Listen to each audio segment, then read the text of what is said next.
abro sempre falando de guerra cultural. Olha aqui, o FRJ vai mudar currículo de cálculo para tentar evitar evasão de cotistas.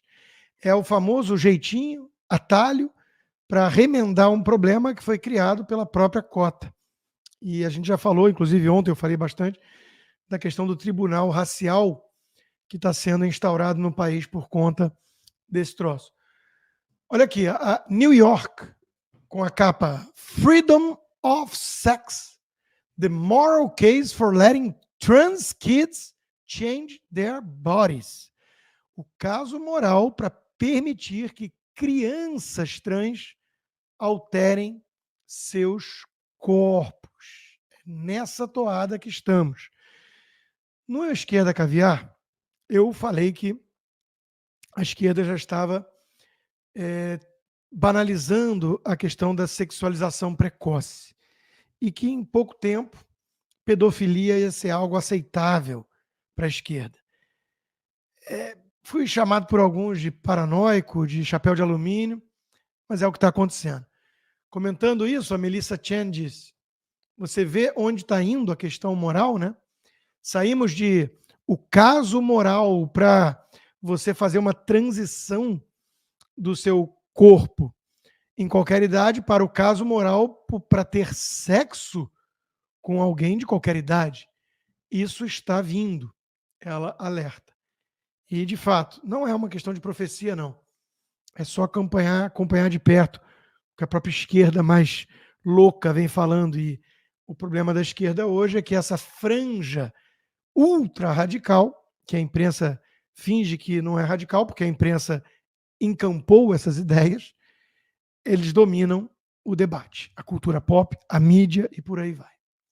Bom, Lula cometeu mais uma gafe, entre aspas, mas não vamos ver os movimentos feministas revoltados, a Globo falando que isso é absurdo, indevido, nada disso. Imagina se fosse Jair Bolsonaro. Com profissão, mulher pode comprar batom e calcinha, diz Lula. Claro, porque, em primeiro lugar, se a mulher não trabalhar, ela não vai poder comprar o batom e a calcinha. Presume-se que a família não pode ter uma divisão de orçamento quando um assume o papel de trabalho fora de casa e a outra o papel da maternidade e da cuidar da casa. Uma configuração obsoleta, eu sei disso, mas ela não poderia comprar batom e calcinha nessas circunstâncias, segundo o gênio Lula. E o segundo aspecto é, puxa vida, né? Ele podia ter pensado em tanta coisa, né?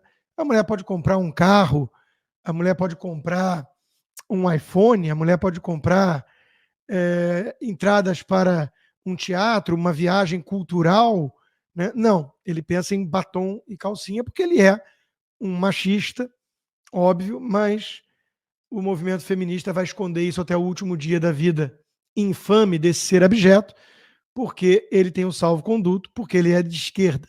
E o movimento feminista, como eu já cansei de dizer aqui, não tem nada a ver com a mulher. Eu sei que isso pode chocar algumas pessoas desatentas, alienadas, mas eu repito com toda a calma para ser absorvido isso.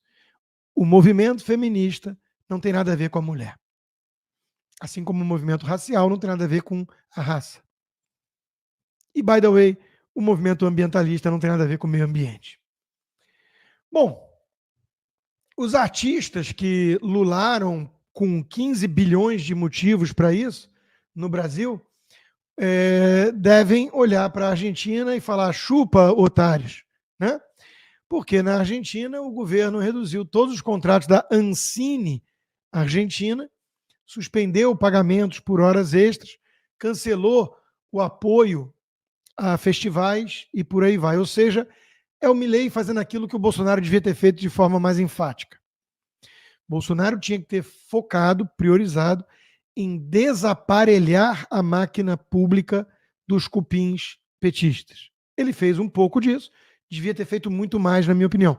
O Milei está fazendo, porque é daí que vem a verba para a turma que depois fica gritando genocida, golpista, blá, blá, blá.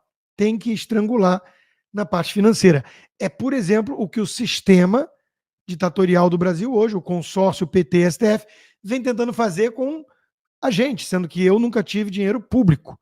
Mas mesmo sem uma verba pública, eles tentam o quê? Asfixiar exatamente na parte financeira. Desmonetiza, censura, bloqueia, congela a conta, para ver se você desiste de emitir suas opiniões independentes. Spoiler, não desisti. Estamos aqui. Mas o Milei está de parabéns, que inveja de um país que tem um presidente. Na coluna da Folha de São Paulo hoje, o Café com Leite, pseudo-liberal Joel Pinheiro da Fonseca, até acerta, porque de vez em quando ele faz uma crítica assim toda cheia de dedos aos seus coleguinhas petistas. Há pouca diversidade ideológica nas universidades e nas redações. A geração do conhecimento se beneficia de diferentes perspectivas. Aí ele traz a questão da revista Economist, que publicou uma série de reportagens sobre as universidades de elite americanas, as Ivy Leagues, e vários problemas que essas universidades enfrentam. Uma delas é a hegemonia ideológica. Veja só que coisa. Harvard, e eu digo isso há algum tempo, né, tem mais comunista em Harvard do que em Cuba, sem sombra de dúvida.